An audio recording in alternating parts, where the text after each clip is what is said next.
Hola, muy buenas tardes. A nombre del Departamento de Ingeniería Civil y del Parexplora RM Sur Poniente, ambos de la Facultad de Ciencias Físicas y Matemáticas de la Universidad de Chile, saludamos a todos y todas los que nos acompañan y les damos la bienvenida al sexto webinar del ciclo Recursos Hídricos y Medio Ambiente, que se ha realizado cada 2 jueves a las 2:30 de la tarde y es transmitido en conjunto a través de los Facebook del Departamento de Ingeniería Civil y del Parexplora RM Surponiente. Mientras damos unos minutos para que nuestra audiencia se conecte a esta transmisión, aprovecho de contarles que este webinar, donde participan varios académicos y académicas del Departamento de Ingeniería Civil, es parte de una iniciativa llamada Ciencia Ciudadana de nuestro Parexplora RM Surponiente. En esta iniciativa, donde buscamos acercar a la comunidad la ciencia y la tecnología y mostrárselas como una herramienta que puede ayudar en la resolución de sus problemas cotidianos, hemos estado trabajando desde el año pasado y durante todo este tiempo hemos logrado tener socios estratégicos en esta iniciativa, los cuales son 4 comunas de nuestra zona, las que son Calera de Tango, Estación Central, El Monte y Maipú, y junto a los vecinos de esas comunas buscamos problemáticas importantes para ellos. Trabajamos reflexionando, identificando, compartiendo esos problemas y trabajamos en conjunto para poder jerarquizar aquellos problemas y nos dimos cuenta de que todos compartíamos una gran preocupación sobre los recursos hídricos. Y en este seminario buscamos poder poner a disposición de esta comunidad y de todos los espectadores que nos siguen por esta red, diferentes aspectos vinculados con el agua, que nos van a ser tanto de utilidad para la investigación ciudadana que llevamos a cabo en el Parexplora, como también para enterarnos un poco de lo que está pasando con nuestro recurso que es tan importante. Para dar inicio al tema que nos convoca el día de hoy, quiero contarles que estamos muy felices de encontrarnos en este espacio para hablar sobre un tema que es un poco desconocido para la comunidad general, como es el potencial energético del agua subterránea y cómo podemos usar este potencial y proyectarlo hacia el futuro.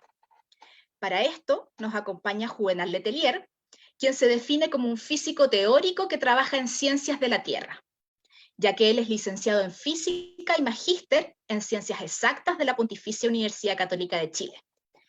Por su interés en las ciencias aplicadas, él decidió especializarse y obtener el grado de doctor en ciencias de la ingeniería con mención en fluidodinámica en la Universidad de Chile. Desde el año 2018, Juvenal es académico e investigador del Departamento de Ingeniería Civil de nuestra Casa de Estudios y además del Centro de Excelencia en Geotermia de los Andes. Como un dato complementario para que conozcan a nuestro invitado, les puedo contar de que Juvenal es un científico que tiene un interés particular en la divulgación. Por eso él decidió estar aquí con nosotros hoy, ya que él, además de estar dedicado a las ciencias, fue profesor de física de educación media en el Colegio Manuel de Salas y ha participado en varias actividades de extensión en colegios. Como les comenté previamente, Juvenal compartirá con nosotros un tema poco conocido como la ingeniería de reservorios hídricos en geotermia, donde conoceremos sobre las aguas subterráneas, energías alternativas y el potencial hídrico del sur de Chile. Juvenal, bienvenido, te agradezco que compartas con nosotros esta tarde. Muchas gracias, Lucía. Bueno, buenas tardes a todas y todos y gracias por estar presente en esta charla, donde el objetivo esencial es mostrarles caras de las aguas subterráneas que comúnmente no se muestran y que la gente posiblemente no tenga el acceso al conocimiento de ellos, como es la energía geotérmica, que es algo bien novedoso en Chile y también bastante interesante. Y así mostrarles que el agua subterránea no solamente se utilizan para potabilizar y hacer uso de ellas para riego, agricultura, etcétera, sino también puede ser una fuente energética bastante importante que nos permitiría de alguna forma solucionar varios problemas que hoy tenemos. Así que para mí es un agrado presentarles hoy. Bueno, Juvenal, antes de que partas con tu presentación, quiero recordarles a todos y todas quienes nos acompañan que pueden enviar sus preguntas a través de los fanpage del Departamento de Ingeniería Civil y del Parexplora RM Surponiente. Nosotros vamos a estar reuniendo todas estas preguntas para que al final de la presentación de Juvenal él nos pueda responder estas inquietudes. Así que ahora sí, Juvenal, te dejo entonces con tu presentación sobre uso de aguas subterráneas en el sur de Chile, potenciales usos en Chiloé y Aysén. Adelante, Juvenal. Muchas gracias. Bueno, para comenzar esta charla, que teóricamente va a durar unos 35 minutos, espero que sea así, quiero presentarles dos cosas que para mí son interesantes de poder mostrar a la comunidad, y tiene que ver con el contexto del agua subterránea en Chile, básicamente en el sur, y los efectos que está teniendo hoy en día el cambio climático, que es un asunto importante para nosotros, siendo que la ONU dijo que Chile posee varios puntos de vulnerabilidad que han definido. Y a partir de eso, tratar de mostrar cómo el concepto de agua subterránea sí puede ser utilizado, por ejemplo, para climatizar invernaderos, mejorar nuestra industria agroalimentaria, calefaccionar casas, y con eso reducir incluso el tema de contaminación medioambiental debido a la polución. Entonces, esos temas son bastante interesantes y eso es lo que yo quiero presentar hoy. Y antes de comenzar, decirles también de que por qué es importante el tema de ciencia acá en Chile, o lo que hacen los científicos. Y básicamente tiene que ver con la formación que he tenido y cómo he mejorado de alguna forma mi entendimiento del sistema natural a partir de mis conocimientos de física, y cómo eso lo he aplicado a otras áreas que no tienen mucho que ver con el trabajo que hace un físico. La física, por ejemplo, tiene muchas áreas del conocimiento que cada profesional empieza a investigar por su propia cuenta y que son bastante interesantes porque de alguna forma tratan de explicar el funcionamiento de la naturaleza. Por ejemplo, está la física cuántica, la física de fluidos, la física de materia condensada, etcétera, los cuales son áreas muy diferentes entre sí, pero cuyo fin de alguna forma es entender la naturaleza. Y en el caso de aguas subterráneas, me he dado cuenta que ocurre algo muy parecido. Es un área tremendamente interdisciplinaria, porque tenemos gente de hidrogeología que estudia básicamente la señal química del agua para entender su origen, su interacción con la roca, etcétera. Tenemos muchos profesionales de geofísica que trabajan justamente estudiando cómo es la geometría de los sistemas acuíferos que existen a partir de mediciones de sísmica, de eléctrica, etcétera. Y está la gente como yo que es más tirado hacia la parte teórica, que estudia básicamente los modelos matemáticos que se pueden aplicar a esto, para poder construir representaciones de lo que está ocurriendo abajo y con eso entregar predicciones, que finalmente pueden ser utilizadas en cualquier punto de vista ingenieril, de gestión de agua, etcétera. Entonces, voy a comenzar con lo que es Chile, el cambio climático, y para que de alguna forma tengamos el mismo enfoque de lo que voy a hablar, voy a definir ciertos términos que son bastante pequeñitos, que tienen que ver con lo que es la hidrología de aguas subterráneas. Denme un segundito, por favor, tengo un problema técnico acá, lamentablemente. Muy bien. Entonces, ¿qué es la hidrología de aguas subterráneas? La hidrología estudia tres cosas importantes: la ocurrencia, la distribución y el movimiento del agua bajo la superficie de la Tierra. Y hablar de superficie de la Tierra y lo que está abajo es algo bastante general, ¿ya? Entonces, comúnmente, las aguas subterráneas se refieren principalmente al agua contenida en una parte importante que es la zona saturada. Y la zona saturada básicamente es la zona donde el suelo está completamente lleno de agua. Es como una toallita que está mojada, pero completamente mojada, y que sobre esa toallita puede haber una zona que no está necesariamente completamente llena de agua, que se le conoce como la zona no saturada. ¿Qué significa entonces que una zona esté saturada? Significa que está completamente llena de agua, y que cada porción del suelo libre para que pueda almacenar agua lo hace, no tiene ninguna otra cosa. Entonces, el término bajo la superficie, como dije, es una cosa muy general, pero hay que entenderlo dentro de los contextos que se hablan. Y significa, básicamente, que el agua puede estar a distintas profundidades. Puede haber agua que esté muy cercana a la superficie, como agua que puede estar muy profundo abajo. Muy cercana puede ser unos pocos metros bajo la superficie, profundo puede ser que esté unos cientos de metros bajo ella. Entonces, ese tema de dónde está el agua subterránea supone un desafío técnico muy importante, porque hay que caracterizar de alguna forma la calidad y la cantidad del agua que existe bajo nuestros pies. Y eso no es fácil porque hay que construir pozos. O sea, a diferencia de lo que ocurre con la superficie, donde nosotros sabemos cuánta agua hay en un lago, lo que transporta un río, etcétera, no tenemos esa visión con las aguas subterráneas, por lo tanto hace de que el concepto de agua subterránea, hidrogeología, sea una de las ramas más científicas que existen hoy en día en la ingeniería, y comúnmente está relacionado con temas de ciencias de la Tierra. El ciclo hidrológico probablemente lo hayan visto o se haya mostrado en otras presentaciones del área, pero tiene tres cosas importantes que tienen que ver con la evaporación del agua desde cuerpos de agua, principalmente el océano, lagos, la misma evapotranspiración de la Tierra, lo cual produce nubosidad y que finalmente precipita en algún lado del continente. ¿Ya? Esa precipitación hace de que los ríos se recarguen de agua, los lagos también, y parte de ella también se infiltra bajo la superficie. Y lo que nosotros hoy día nos toca, básicamente, en esta charla, es de alguna forma ver qué pasa cuando el agua se infiltra bajo la superficie. Y para ello tengo esta imagen que estoy compartiendo con ustedes, la cual muestra, básicamente, de que bajo la superficie hay muchos fenómenos que ocurren, todos ellos igual de interesantes. Cuando el agua se infiltra, puede infiltrarse en áreas altas. Acá en Chile está la cordillera de los Andes, la cordillera de la costa, o puede infiltrarse en los valles. ¿Ya? Y justamente, depende del lugar de infiltración, cómo va a ser también el recorrido que tenga el agua bajo nuestros pies. Si está, por ejemplo, el agua infiltrándose en una parte de Santiago, más que Santiago, en algún campo cerca de Santiago, el suelo que está debajo de esos pies en el campo tiende a ser de alguna forma como granitos de arena que están unidos. ¿Ya? Y eso se le conoce como matriz porosa. La matriz porosa, al almacenar esta agua, genera acuíferos. ¿Ya? Hay una formación geológica detrás que permite este almacenamiento de agua. Y por lo tanto, esa agua que se está almacenando, se dice que está almacenado en un acuífero que se llama detrítico o granular. ¿Por qué? Porque son pequeños granitos de arena que están ahí haciendo que el agua quede dentro de esos espacios libres. Pero por otra parte, también puede existir otro tipo de acuíferos que son de roca fracturada, las cuales básicamente se crean debido al ambiente tectónico que hoy en día existe en Chile y que ha existido durante millones de años y va a seguir existiendo, lo cual hace que la roca empiece a romperse y genera pequeñas grietas.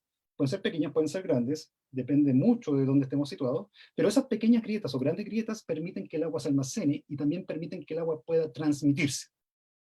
Entonces, desde el punto de vista de aguas subterráneas, hay dos conceptos importantes que hay que tener siempre en mente. Uno, tener claro qué es la infiltración y por lo tanto el concepto de recarga, de dónde viene, y lo otro, cómo se almacena el agua y también cómo se transmite el agua. Porque eso finalmente nos va a dar la característica que define si un acuífero es bueno o un acuífero puede ser malo. ¿Ya? Eso en términos generales. Entonces, cuando uno empieza a hablar de los distintos tipos de acuíferos, uno tiene en mente dos cosas importantes. La primera de ellas es hablar sobre lo que es el nivel freático, o básicamente el nivel de agua que está bajo la superficie. Cuando nosotros tenemos un acuífero libre, significa que ese acuífero tiene debajo, tiene una especie de superficie que hace que el agua no logre pasar mucho hacia sectores que están más profundos. ¿Ya? Puede pasar, como no.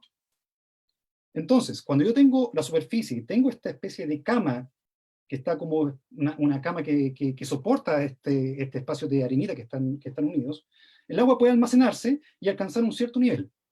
Ese tipo de acuífero se le llama acuífero libre, ¿ya? Que es una formación geológica que permite almacenar grandes cantidades de agua, como también transmitirla.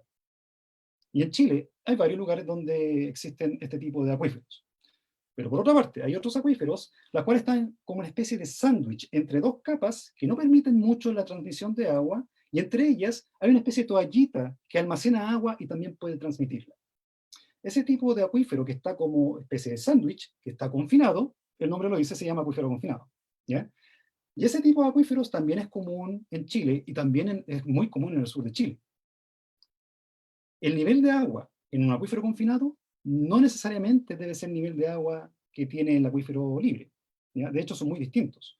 En esta imagen ustedes pueden ver, por ejemplo, que está el acuífero libre, que está la superficie arriba y algo que lo está ahí como soportando, y existe el nivel de agua y donde hay un pozo donde está midiendo ese nivel de agua. Pero luego hay un acuífero confinado que su extensión se va hacia una zona más alta, aquí en Chile sería, por ejemplo, la precordillera, por darle un caso, y en la cual el nivel de agua de ese nivel está mucho más alto que el nivel de agua del acuífero libre. Ese nivel genera lo que se llama una superficie piezométrica, y cuando uno pone un pozo en un acuífero confinado, el agua tiene que llegar al nivel de la altura piezométrica.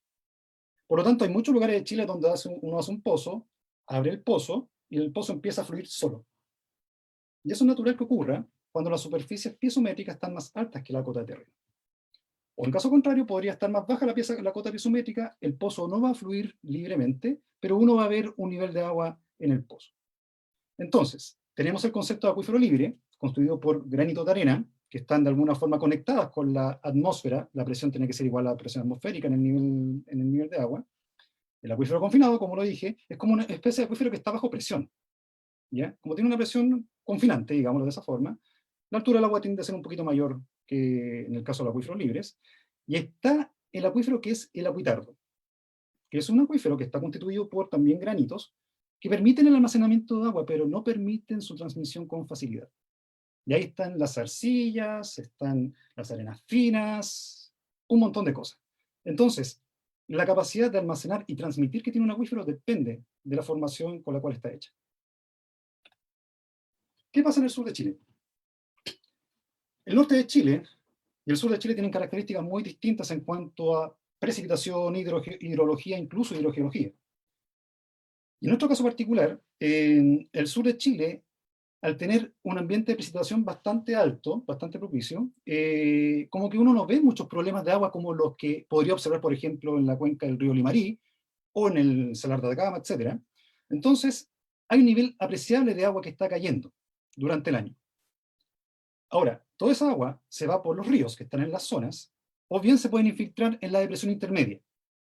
Cuando hablamos de depresión intermedia, estamos hablando de la zona que se muestra en este mapa, justamente la imagen que está al centro, como toda esa zona que está con un color amarillo, celestito, donde lo que nos está diciendo básicamente es que ahí existen acuíferos que permiten almacenar y transmitir grandes cantidades de agua.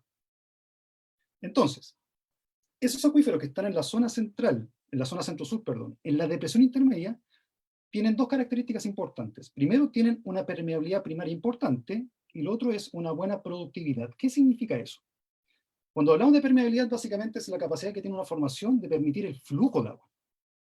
Si hay buena permeabilidad, más agua puede fluir.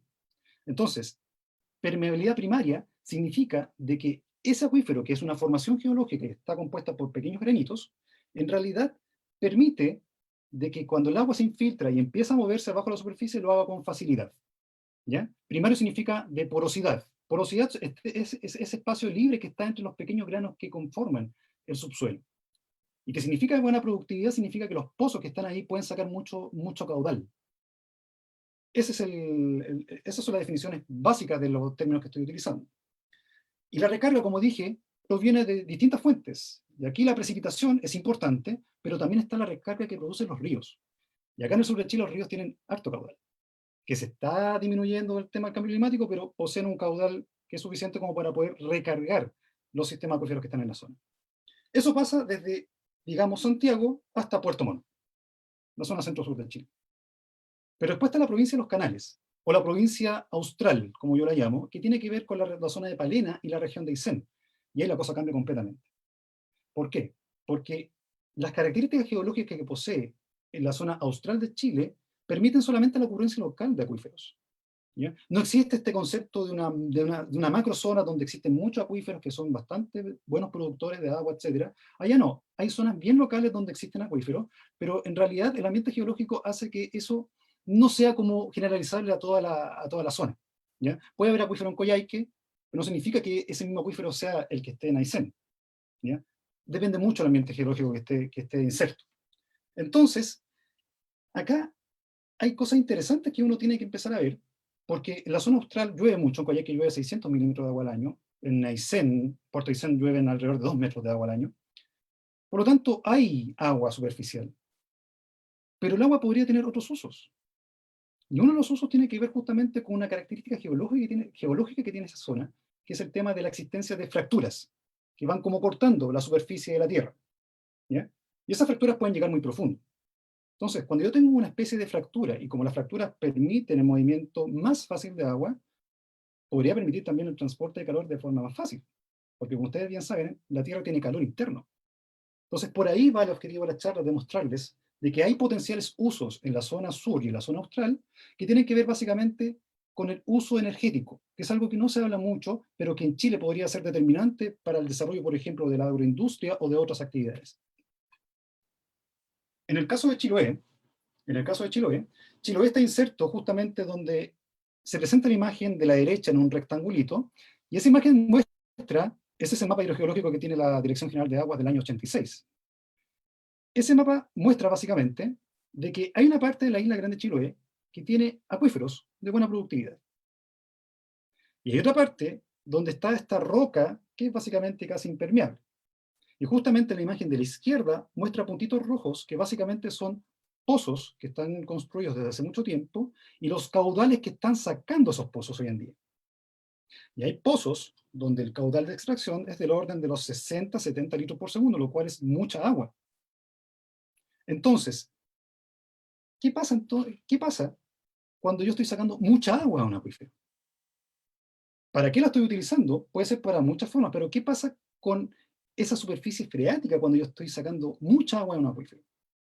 Hay casos donde si no existe la recarga adecuada, una extracción de volumen de agua muy importante puede provocar que los pozos se sequen, como está ocurriendo en algunas zonas centrales, en algunas zonas de la parte central de Chile.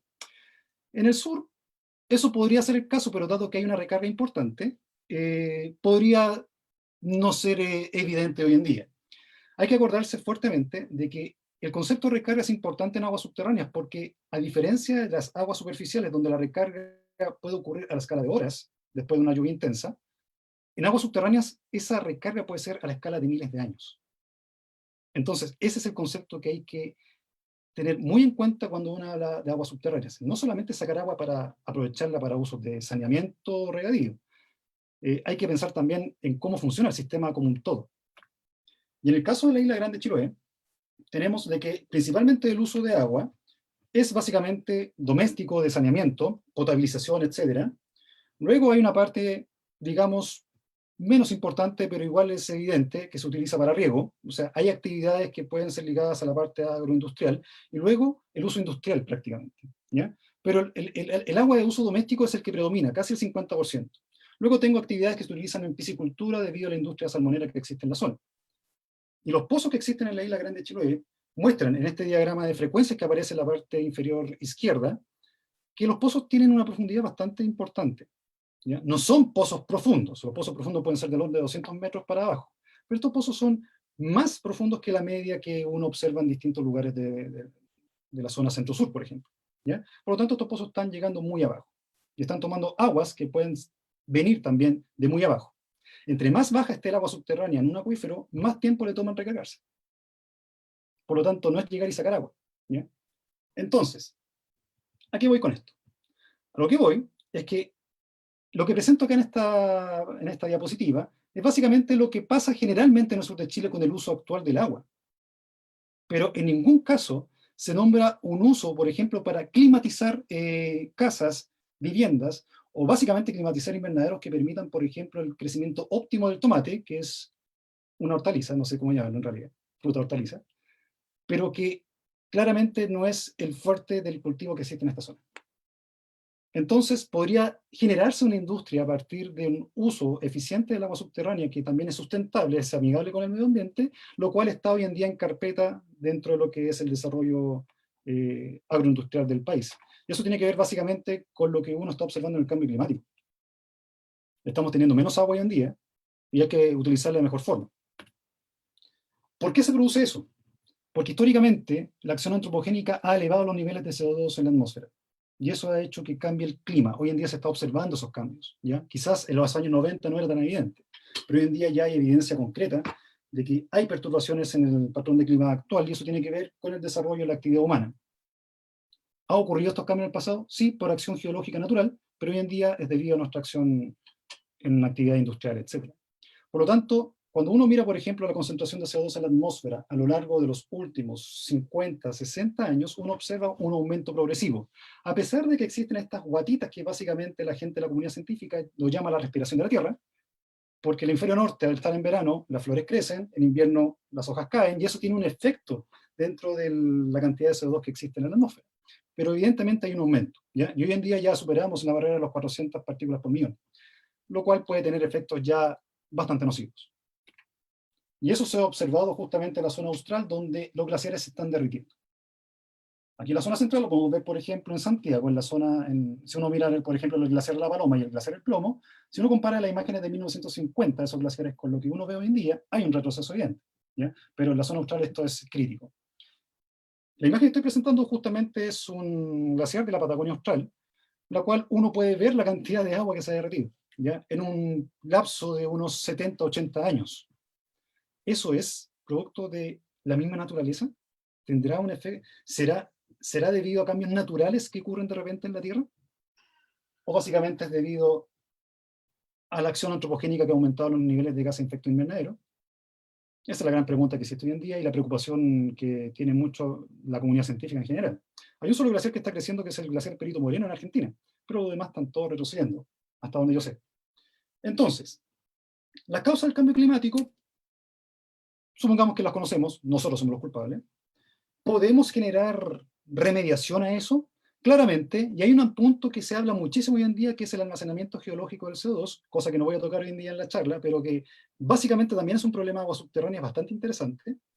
Y lo otro es, ¿cuáles son las consecuencias del cambio climático y su impacto en el subsuelo? Eso hoy en día se está empezando a investigar. Es una investigación que lleva muchos años. Como les dije, las aguas subterráneas se mueven mucho más lento que el agua que está en los cuerpos superficiales, ríos, lagos. Por lo tanto, debe tener una ventana de tiempo de estudio mucho más amplia. Y algo que conocemos todos es que Chile ratificó los acuerdos de cambio climático de París del año 2015. Hay varias cosas que tenemos que cumplir. Y una de esas cosas tiene que ver justamente con los procesos de adaptación al cambio climático.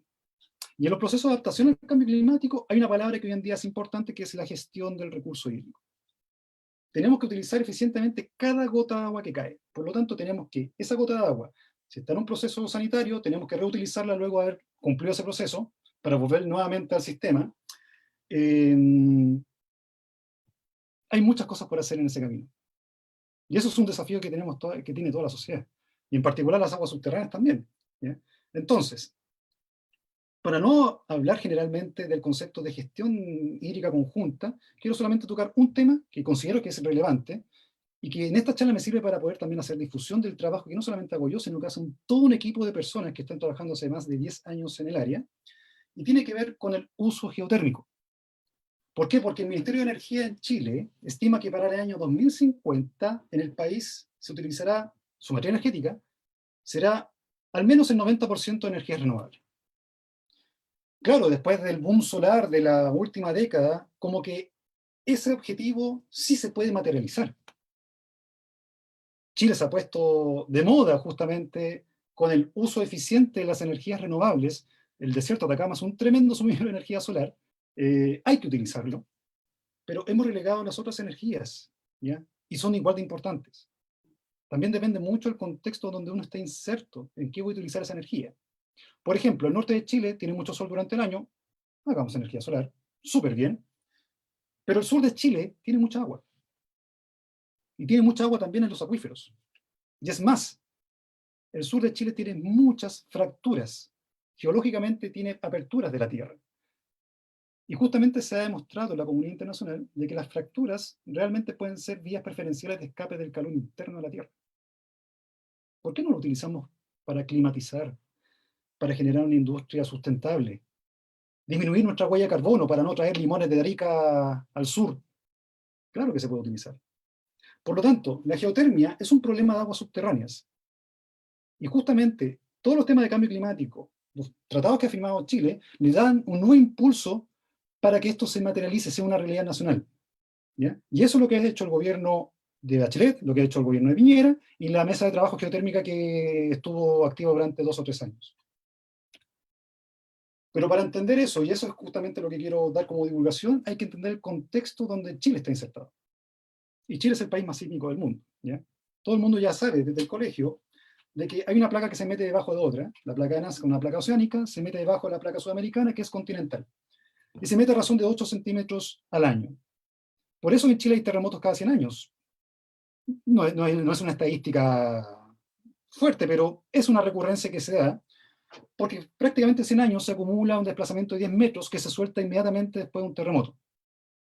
Pero ¿por qué ocurren los sismos?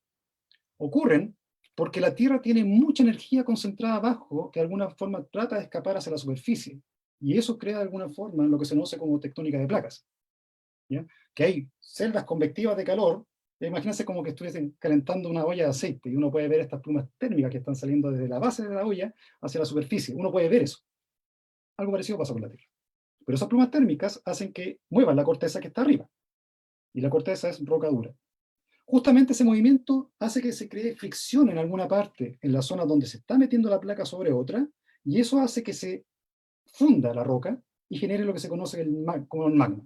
Y el magma justamente al salir provoca el volcanismo que uno observa hoy en día a lo largo de todo Chile. Chile es uno de los países más volcánicos del mundo también, además de ser uno de los más sísmicos.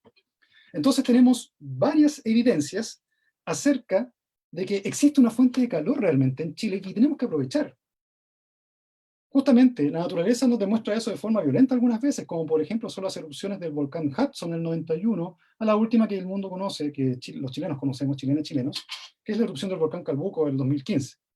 Entonces, la imagen de la derecha les muestra justamente la posición de los principales volcanes activos del país, y uno puede ver que están concentrados en el norte de Chile y en la zona sur austral del país. Y como les dije anteriormente, la forma de demostrar la naturaleza de que existe este calor a veces puede ser un poquito violenta. Y esas son las imágenes que uno puede recoger de la experiencia que ha tenido. Yo he tenido, no sé si, no es suerte, pero he visto en televisión lo que ha sido una erupción volcánica, como la del 2008 en Chaitén. Los efectos pueden ser terribles. Y una de las cosas que también dice el Acuerdo de Cambio Climático es gestionar mejor el tema de desastres naturales. Por lo tanto, es un punto importante que hay que tener en cuenta. ¿Ya? El Hudson está ubicado en Aysén, un poquito más abajo de Coyhaique. El Calbuco está al frente de Puerto Montt, Puerto Varas. El Villarrica todo el mundo lo conoce. El Chaitén, que lo vinimos a conocer recién en el 2008, antes no teníamos idea de que existía un volcán ahí. La erupción del Puyehue el 2011 y la erupción del volcán Yema en 2008, justamente después de Año Nuevo, del año 2008. Entonces, sabemos que la Tierra tiene energía, tiene que sacarla de alguna forma.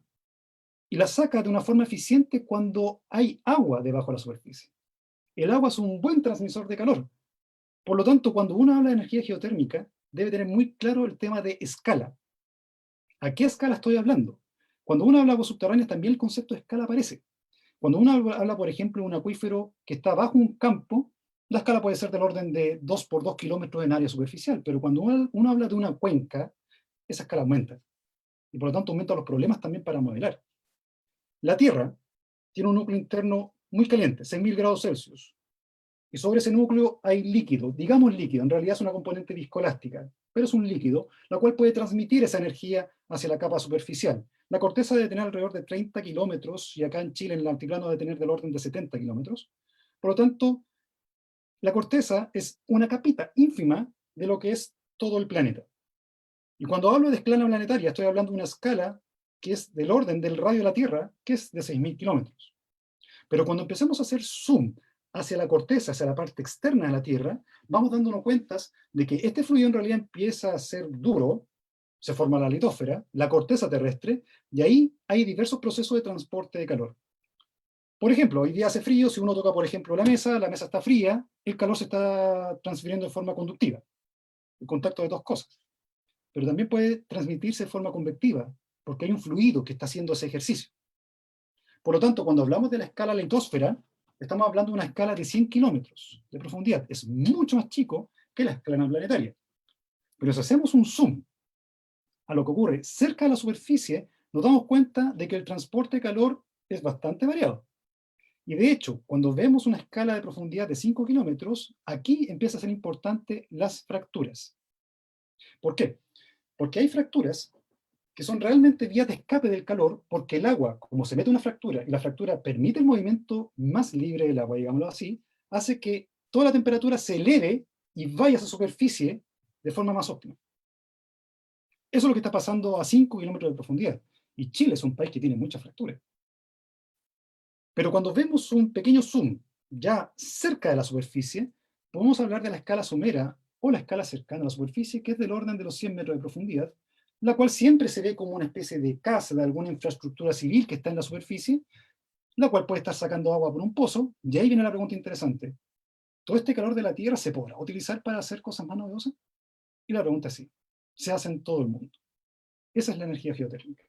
Entonces, cuando uno habla de energía geotérmica, hay que tener muy claro el concepto de escala. ¿Cuál es su origen? ¿Cómo se transmite la energía? ¿Por qué el agua es tan importante? ¿Por qué nuestro contexto nos permite utilizar la energía geotérmica mejor que otros países?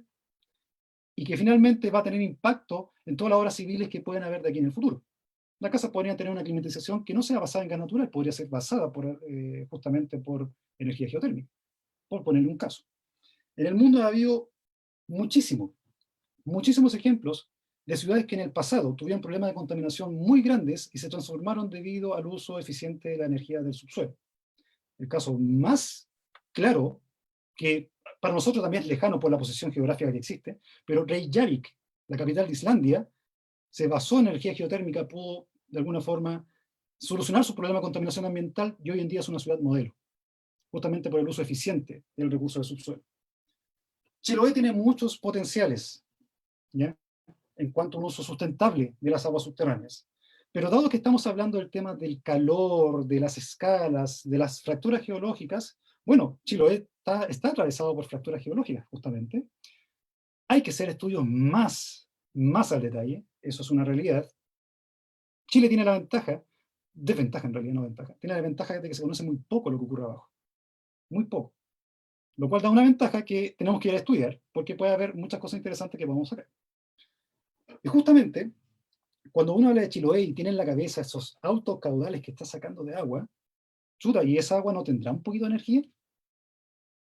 El CERN Geomin en el año 2015 es un estudio, 2008 a 2015, hizo un estudio del potencial geotérmico en la zona de la región de los lagos, lo cual también está inserto en la isla Grande de Chiloé.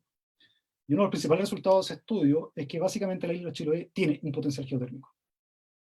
Ahora, hay que tener muy claro una cosa que se establece en ciencias, y sobre todo en la parte de física experimental, como lo hago como un punto de comparación.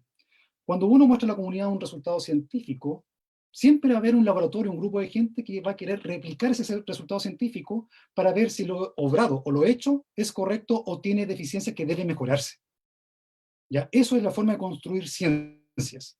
Y eso también se basa en el método científico.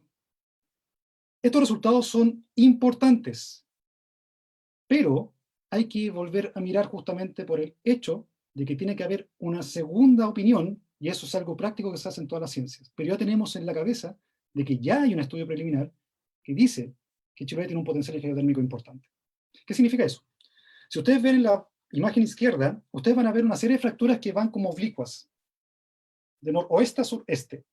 Y hay una en particular que está casi al medio de la isla Grande, la cual se ha observado que los pozos que están en esta zona, que son pozos de gran profundidad, tienen temperaturas más altas que la temperatura media anual de la isla.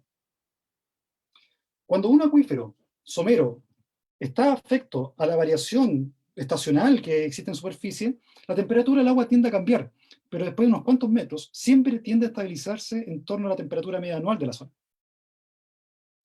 Si esa temperatura es un poquito mayor que la temperatura media anual, es porque algo está inyectando energía desde abajo. Y eso es lo que estamos observando en Chiloé con este estudio preliminar. Entonces, un estudiante de ingeniería civil que está haciendo su trabajo de título se dio cuenta de esto y justamente un pequeño ejercicio de ver, oye, ¿esta cosa tendrá alguna relación con la geología de la zona? Nos dimos cuenta que sí. Justamente la zona media de Chiloé cruzan estas fracturas que van de noroeste a sureste, y la temperatura de los pozos del orden de los 16 grados Celsius, de los 13 a 16 grados Celsius, que es mayor a la temperatura media anual, que es del orden de 10 grados Celsius. Por lo tanto, hay una energía que se puede utilizar, por ejemplo, para calefaccionar invernaderos que produzcan lechugas, tomates, cosas que en la isla, por ejemplo, podrían faltar y que se traen desde el continente. Eso es un uso sustentable, o da posibilidades de un uso sustentable de la energía a partir de las aguas subterráneas. Y por lo tanto es un punto muy importante de tener en cuenta de que hay que volver a mirar la isla, porque puede ser justamente un caso de estudio modelo de cómo debe aprovecharse sustentablemente el recurso natural que ahí existe. ¿Y cómo uno puede ver eso? Suponiendo que esos datos están correctos, y lo digo suponiendo porque siempre está ese tema de que hay que volver a medir, hay que hacer esta segunda, tercera interpretación. Si todo eso está bien, entonces podemos agarrar eso y tratar de hacer algo más cuantitativo. Y cuando uno quiere hacer algo más cuantitativo, significa lo siguiente. Yo tengo agua subterránea que tiene una cierta temperatura. Pasa por una máquina que se llama la bomba de calor, que extrae la energía del agua. Si la temperatura del agua, por ejemplo, es 17 grados Celsius y pasa por esta bomba de calor, podría reducirla en 2 grados Celsius. Por lo tanto, el agua va a salir a 15 grados Celsius y se devuelve al acuífero. Es un uso no consultivo, ¿ya? Entonces, esos 2 grados Celsius de temperatura que le rodea al agua, lo puedo utilizar para calefaccionar. Y ahí viene un término importante que se llama el coeficiente de rendimiento, que depende justamente de la máquina térmica que hace ese ejercicio. En Chiloé, que está en la pantalla derecha de la presentación que estoy mostrando ahora, uno puede ver valores de ese COP, que es el coeficiente de rendimiento. Y en general en el sur de Chile, según la experiencia que el SEGA ha tenido, por ejemplo en el lado de la zona de Coyhaique y Aysén, ese COP puede llegar en torno a 3 a 7, valores que van desde 3 hasta 7. ¿Qué significa eso? Significa de que la bomba de calor funciona con energía eléctrica. Por cada kilowatt eléctrico que yo utilizo para hacer funcionar la bomba libera, por ejemplo, de 3 a 7 kilowatts térmicos que pueden utilizarse para calefaccionar. Una maravilla. Y el agua se revuelve al acuífero, por lo tanto el impacto es mucho menor. El impacto que hay solamente es la reducción de la temperatura. Y eso es una área de gestión que uno puede utilizar, que puede hacer con modelación matemática para ver cuáles son los alcances que puede haber, que puede tener el sistema acuífero debido a una reducción de temperatura. Pero las imágenes de la derecha muestran justamente el COP que hay en la zona. O sea, es factible utilizar energía geotérmica para climatizar completamente, pero insisto en este punto. Cuando hay estudios preliminares, hay que tener ganas, hay que tener como, bien, se puede hacer algo, pero hay que siempre hacer segundas derivadas o tener segunda opinión en cuanto a las mediciones. ¿Bien? Y otro caso de estudio que quiero mostrarles es el tema de Puyuhuapi. Puyuhuapi es un FIC, Fondo de Innovación y Competencia Regional, que se ganó el SEGA, que está liderado por Nicolás Pérez, que es geofísico del SEGA, que está como coordinador, y que estudia la factibilidad de la cogeneración geotérmica. Y justamente, Puyuhuapi también es una otra zona que tiene harta fractura. De hecho, hay varias termas en la zona. Si alguien ha tenido la posibilidad de viajar a la zona de Puyuhuapi, que es preciosísima, va a ver que hay unas termas por aquí, unas termas por acá. O sea, hay energía en el subsuelo. ¿Ya? Pero hay muchas fracturas. Y eso es lo importante. El potencial geotérmico de Aysén lo ven en la pantalla derecha, donde se muestra básicamente los distintos usos en cada zona de la región. Y esto es un mapa que hizo el SEGA en sus inicios, como en el año 2011, 2012. Y en Puyuhuapi justamente hay una flechita que significa uso eléctrico. O sea, hay suficiente energía para producir electricidad. ¿Pero cómo se hace eso? Chile tiene la experiencia de Cerro Pabellón en la zona de Ollagüe, al norte de Calama, que es pionerísima en el mundo, pero nos falta seguir ahondando justamente en el desarrollo geotérmico eléctrico del país, que permite justamente aumentar la resiliencia ante problemas de corte energético. Puyuhuapi está controlado por fracturas, ¿ya? Y esto es un estudio que se está iniciando y que lo estoy mostrando para mostrarles que es otra percepción, es otra mirada que tiene el agua subterránea en esta zona, no solamente para sacar agua y consumirla, sino que también para energizar cosas. Y aquí tiene que ver mucho el tema geológico. No voy a entrar a esto, simplemente quiero nombrarles que si ustedes se dan cuenta en la figura que estoy mostrando, hay distintas líneas para todos lados, significa que el sistema tiene una alta densidad de fracturas, algo interesante debe estar pasando. Y eso interesante tiene que ver con la forma como se transmite el calor. En esta zona, o en fracturas en todo el mundo, se ha visto a través de modelación numérica de que, que el calor que está bajo la superficie se transmite debido al agua que hay, pero forma esta especie de columnas que son como deditos que van subiendo. Es muy distinto a lo que uno observa cuando uno hierve aceite en una olla. ¿Okay? Puede ser cualquier cosa, pero aquí en las fracturas es algo mucho más ordenado. Se generan lo que se llaman los fingers térmicos, lo cual, cuando uno hace estudios a la escala laboratorio para entender mejor la física de estas cosas, uno observa de que en realidad la geometría de esos deditos varía con la energía que tiene el sistema. O sea, con la cantidad de energía que esta fractura también puede transmitir desde debajo hasta la superficie. Y lo que están ustedes observando acá, en esta slide, básicamente lo que uno espera que se forme en este tipo de geometrías confinadas, ¿ya? En la escala laboratorio, que son básicamente dos placas de vidrio que están muy cercanas entre sí, y uno puede observar justamente esta dinámica. Lo he hecho de forma experimental, y también lo he hecho de forma numérica a través de modelación matemática, y se observa lo que estoy mostrando ahora, que son básicamente distintas geometrías del transporte de calor, dependiendo de la energía que hay.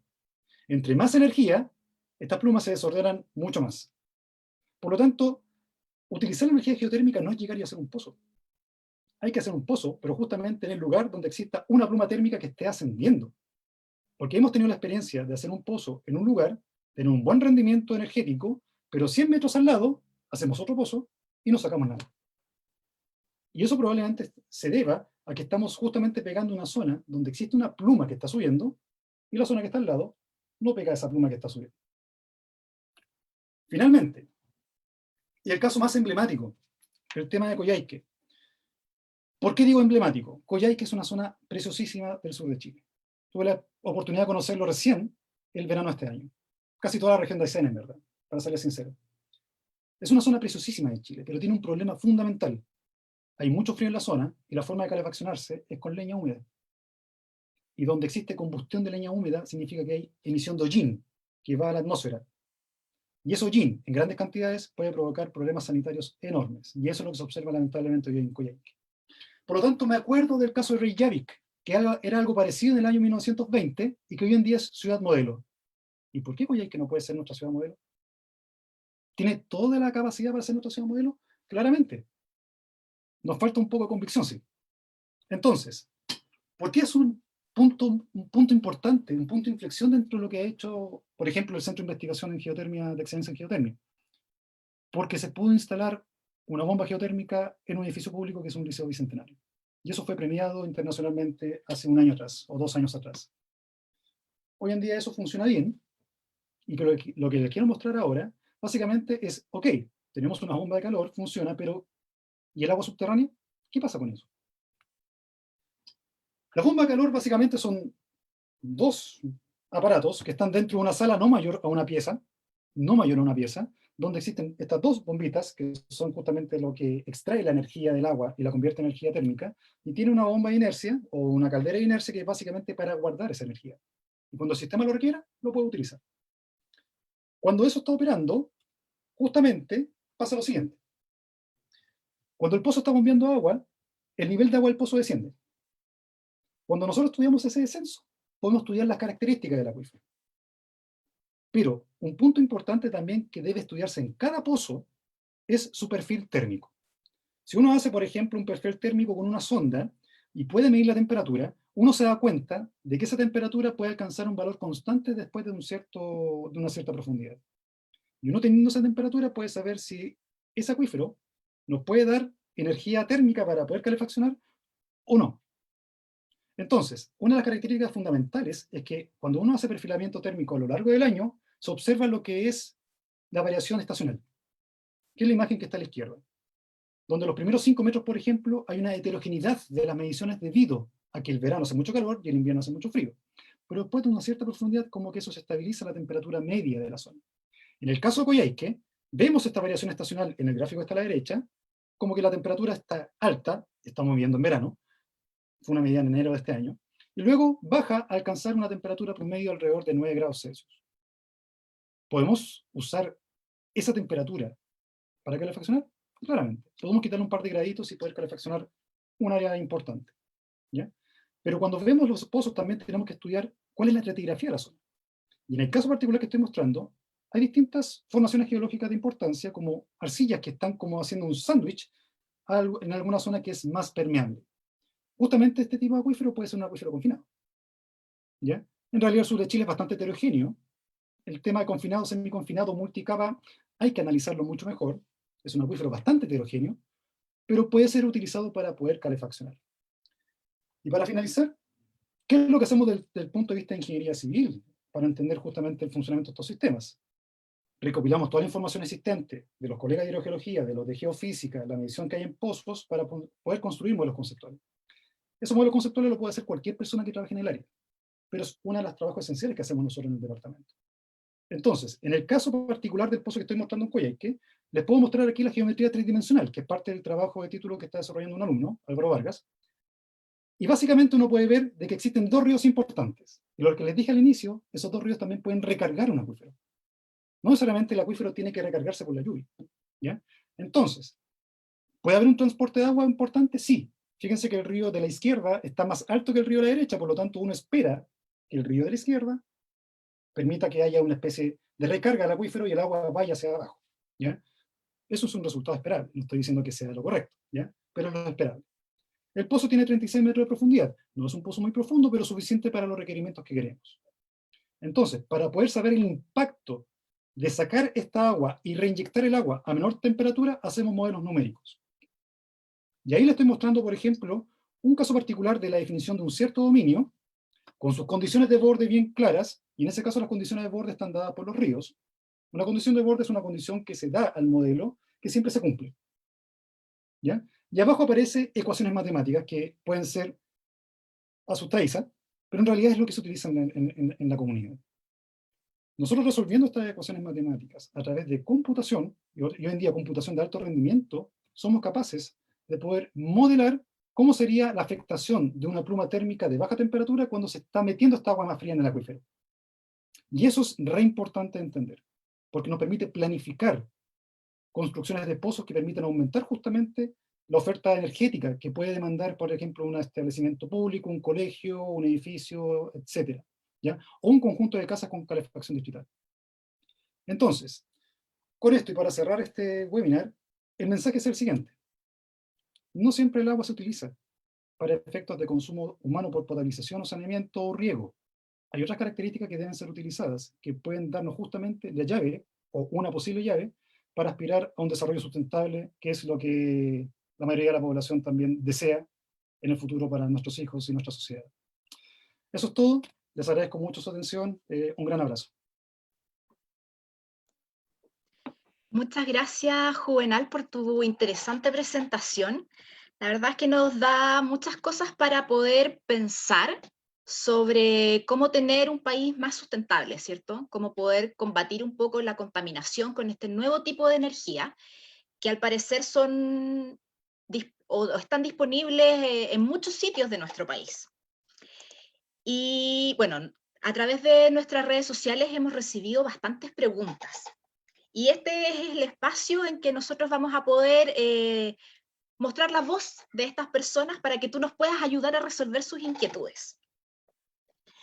Y respecto de las aguas subterráneas y del consumo que nosotros podemos tener de estas aguas, Ricardo Monroy nos dice, en la provincia de Osorno, los acuíferos confinados, pozos confinados, se encuentran grandes cantidades de fierro y de manganeso, generalmente en los valles. Los pozos profundos de la precordillera, la concentración de arsénico está sobre la normativa de agua de consumo humano e incluso está encontrándose en aguas superficiales, o sea, los ríos cordilleranos. Respecto a esto, ¿es posible que nosotros utilicemos para el consumo las aguas que están acumuladas subterráneamente? Mira, hay un caso que no quise mostrar, que es el caso de una escuelita que hay en la localidad de Gifén, que está en la comuna de Futrono, en la cuenca del lago Ranco, donde justamente también hicimos una medición de aguas profundas y nos encontramos también con el fierrillo este característico rojo que hay en la zona. Esa comunidad en particular se abastece de una APR que saca agua de un pozo que es de 40 metros de profundidad y que tiene un sistema de tratamiento para eliminar este fierrillo y para que el agua tenga los estándares de consumo que establece la autoridad. Así que la pregunta uno, que es el tema del acuífero confinado con este fierrillo, es lo que se utiliza en el sur de Chile. ¿Ya? Puede potabilizarse si hay un sistema de tratamiento, y justamente uno de los webinars que vivieron de este ciclo es el tratamiento de agua. ¿Ya? El problema es que el tratamiento para quitar el fierrillo es costoso, no es tan simple. ¿Ya? Pero si el agua tiene arsénico hay que tener mucho más cuidado. Ahí también hubo Katy Lizama, que es también académica del departamento, habló sobre el tema del arsénico en las aguas. Es bien difícil el tema del arsénico, así que si tiene más arsénico que lo que dice la normativa, mejor no utilizarlo, a no ser que haya un tratamiento que efectivamente pueda reducir esos niveles. Exactamente, bueno, Catherine nos explicó hace 2 semanas atrás cómo se está trabajando para poder disminuir el arsénico y tratar de controlarlos, que las normativas legales estén adecuadas a la toxicidad que puede producir el arsénico en esas aguas. Es un tema súper importante y algo que también nos preguntan desde las redes es qué pasa si nosotros sacamos todo el agua de estos acuíferos. ¿Hay algún efecto, por ejemplo, en la composición del suelo o del relieve que está sobre estos acuíferos?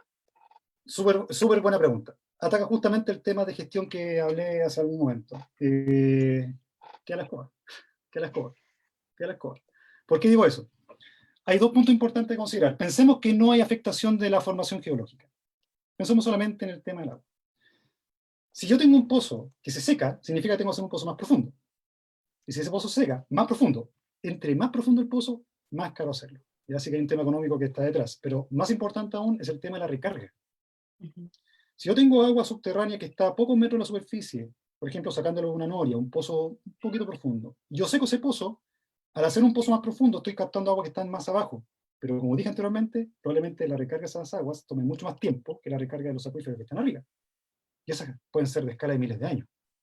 La Pampa del Tamarugal en el norte, por ejemplo, una investigación que hizo en su doctorado Benoit Villiers, nos demostró básicamente que los periodos de recarga son del orden de miles de años. Y eso es un acuífero que está súper explotado. Sobreexplotado, esa es la palabra técnica. ¿Ya? Está sobreexplotado.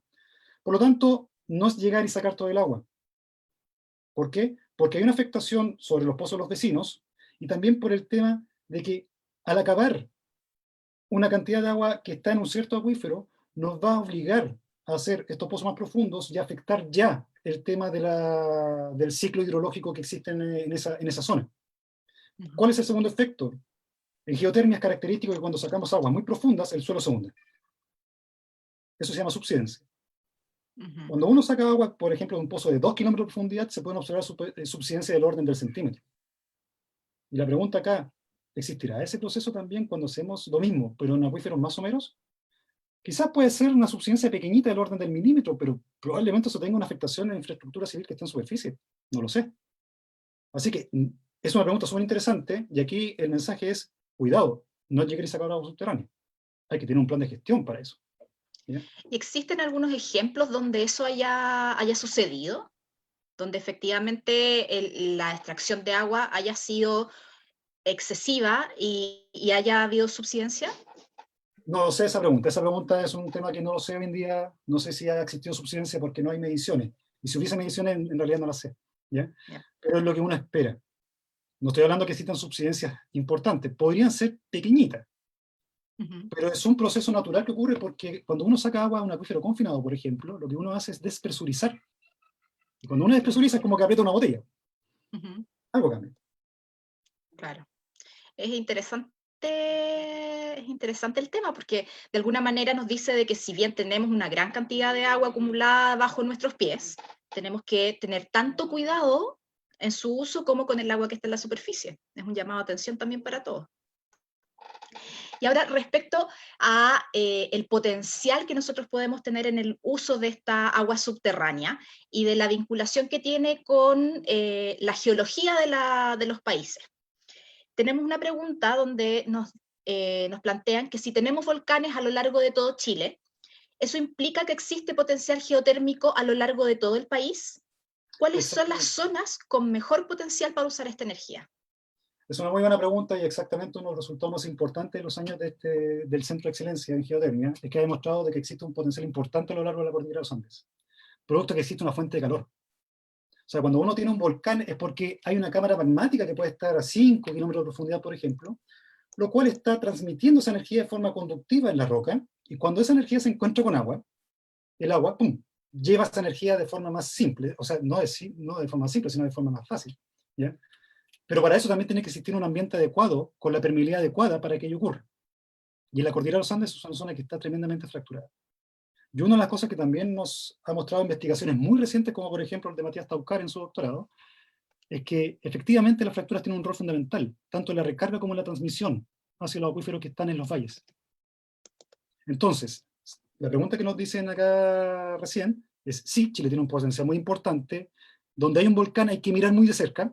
En Chile tenemos la experiencia, por ejemplo, de lo que ocurrió en Tolhuaca, en la zona de Curacautín, donde iba a instalarse una planta geotérmica. Se demostró que tenía un potencial muy importante. Han habido estudios en la laguna del Maule, en la zona de Calabozos, en la séptima región, en el Tinguiririca, acá en la zona metropolitana también. Hay mucho potencial. Muchas gracias. Bueno, acá nos mandan otra pregunta que es tomando un poco lo de la formación geológica, y esta pregunta viene de Pablo Morales, y él dice, ¿cuál es la formación geológica que constituye acuíferos confinados en zona de Coyhaique? ¿Es formación Catterfell? La formación Catterfell es una formación importante, ¿ya?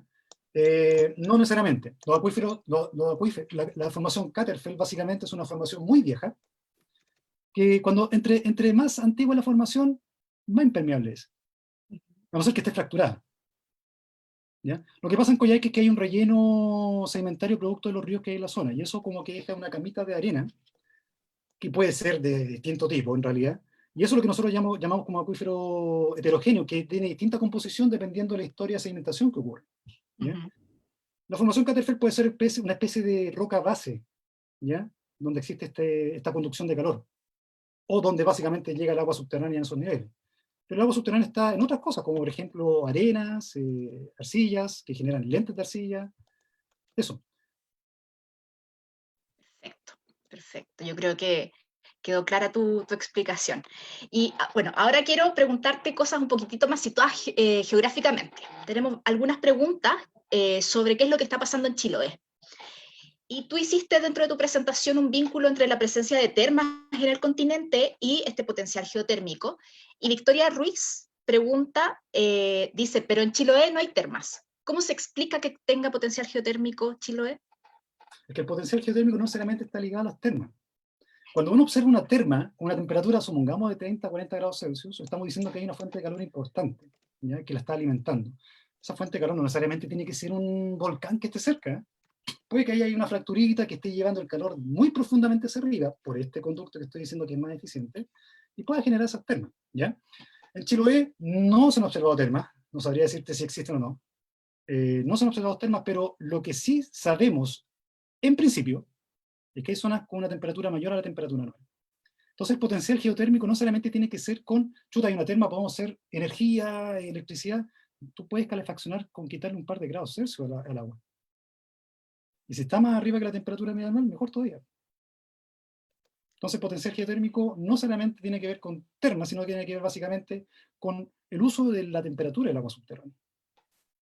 ¿Ya? Y ese concepto es lo que nosotros conocemos como geotermia de baja temperatura, de baja entalpía, ¿ya? Que es la que nosotros creemos que puede tener un impacto importante en el país. Perfecto. Ahora, siguiendo con Chiloé, Daniela Vice nos pregunta si tienen en carpeta algún proyecto para hacer un piloto en Chiloé o algo similar. Dice que es muy interesante, sobre todo porque ya casi no hay agua en Chiloé, al menos en los acuíferos más accesibles o en los que están con APR. Entonces, ¿qué tienes? ¿Tienes algún proyecto en mente?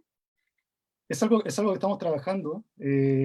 Como dije, hay un estudiante que está haciendo su memoria de título, ha encontrado estas cosas que son interesantes y desde el punto de vista de ingeniería civil puede haber todo un desarrollo para proponer en el área de agroindustria, pero no me olvido que las caudales que están sacando los pozos son muy altos.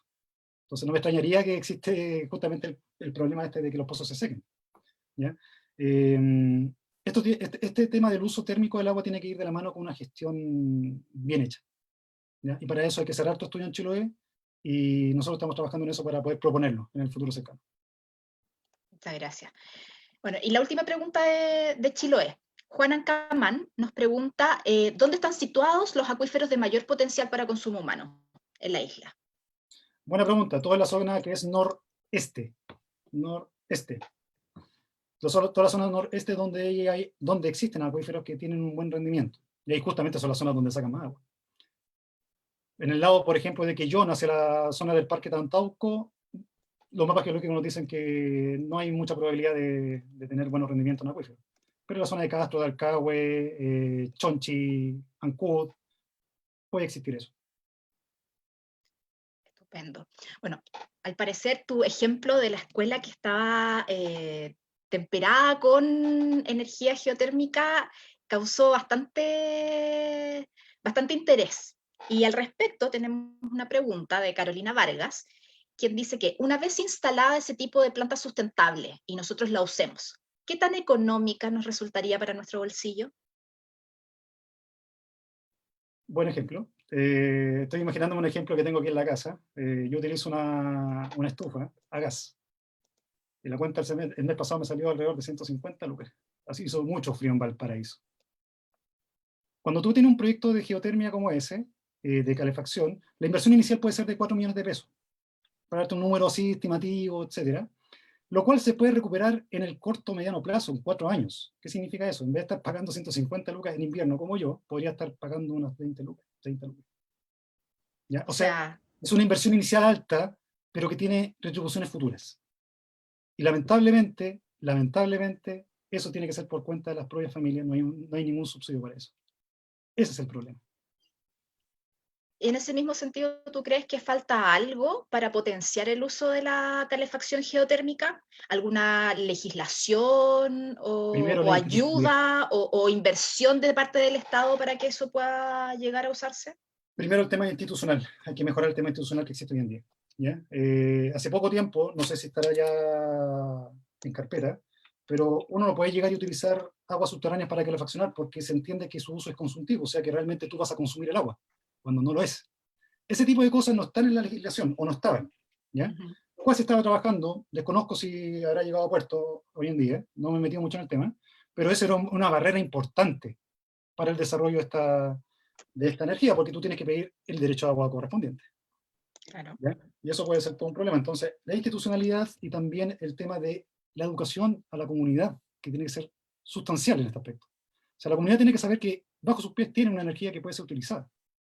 Y es sustentable, o sea, es amigable con el medio ambiente. Tiene impacto, no digo no tenga impacto, pero al ser de un uso no consultivo, permite minimizar ese impacto, ojalá lo más posible. Ujú. ¿Ya? Es el tema. Y ese tipo de regulación entonces podría ayudar a minimizar los impactos geológicos en los acuíferos, No, no el impacto por geológico, ejemplo. finalmente tú el agua la reinyectas, ¿ya? Ujú, Sino que en el acceso a esa energía. perfecto. Entonces, hay un tema ahí político-social que es mucho más relevante incluso que la parte científica muchas veces. Ujú. Así es, así es. Bueno, es un tema súper interesante que la verdad vincula muchas cosas. Tú vinculaste las fracturas, las termas con la generación de, o con el potencial geotérmico que tienen las aguas subterráneas. Y respecto a los sismos, tenemos una pregunta. Nos dicen que durante un evento sísmico, ¿se podría modificar temporalmente el transporte de calor entre las fracturas? ¿Se puede modificar el potencial geotérmico de un acuífero a partir de un sismo?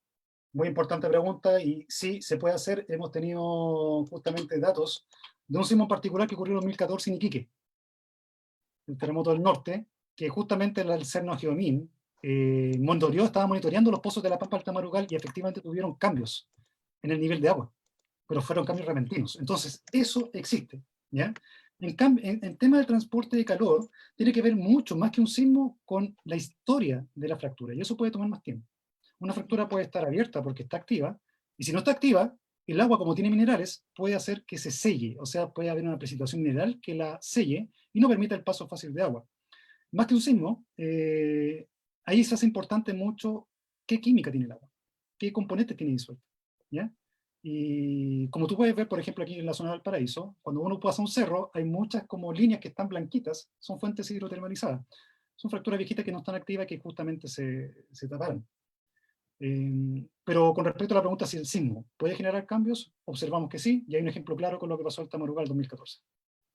Perfecto. O sea, tenemos un país bastante complejo, ¿cierto? Y tu tema tiene mucha influencia de distintos fenómenos que ocurren en nuestro territorio. Eso también lo hace algo muy interesante para estudiar. Eh, bueno, yo creo que ya estamos terminando este seminario. Hemos respondido muchísimas preguntas, pero antes de irnos, Victoria Ruiz quiere que recuerdes el nombre de la escuela que usa este tipo de calefacción. No lo dije. Ah, El ahí Liceo está, Alto de Macay, el Liceo Bicentenario en Coyhaique. en Coyhaique. Perfecto. Bueno, es un ejemplo que nosotros podemos utilizar y que a lo mejor podríamos poner en práctica en la misma zona sur de nuestro país. Y bueno, antes de cerrar este interesante encuentro, Juvenal, me gustaría que tú pudieras hacer un cierre, dar unas últimas palabras a todas las personas que nos han estado acompañando durante esta jornada. Bueno, una de las cosas que también he aprendido durante mi formación y los años que también he sido investigador en el Centro de Excelencia y ahora como académico, la ciencia tiene que estar ligada con la parte social, definitivamente. Cuando uno hace ciencia tiene que ser capaz también de transmitir ese conocimiento a todas las esferas de la sociedad, porque el conocimiento genera riqueza. La riqueza puede venir de cualquier lado, ¿ya? Tanto como educacional, riqueza monetaria, lo que sea, ¿ya? Pero cuando un país está empoderado del conocimiento, el país puede lograr cambios sustanciales para un futuro mejor. Creo que lo que me ha enseñado la geotérmica, y en particular mis colegas del Centro de Excelencia, es que efectivamente esta energía nos puede dar un puntapié muy importante para el desarrollo sustentable que requiere el país. Y tenemos la posibilidad de hacerlo, ¿ya? Entonces, no es que la ciencia se se confina en su área y no diga nada. Es todo al revés. El científico y también la sociedad debe tener la curiosidad también de preguntar y buscar, nos permitirá a nosotros también crecer como país, ¿ya? Y el cierre es súper simple, el conocimiento genera riqueza. Y ese es uno de los objetivos esenciales que ha tenido este centro de excelencia, lo que yo he aprendido en el tiempo y del cual agradezco. Hoy en día como científico ya no veo mis hojas con ecuaciones ni cálculo numérico, trato de pensar un poco más allá. Una interesante reflexión, Juvenal, muchas gracias. Bueno, con esta reflexión damos cierre a este webinar, donde compartimos junto al académico Juvenal Letelier y conocimos sobre las aguas subterráneas en Chiloé y en Aysén y el potencial geotérmico y los interesantes aplicaciones que podríamos tener de esta energía limpia. Antes de irnos, los invito al próximo webinar sobre recursos hídricos y medio ambiente, que se realizará el jueves 23 de julio en este mismo horario.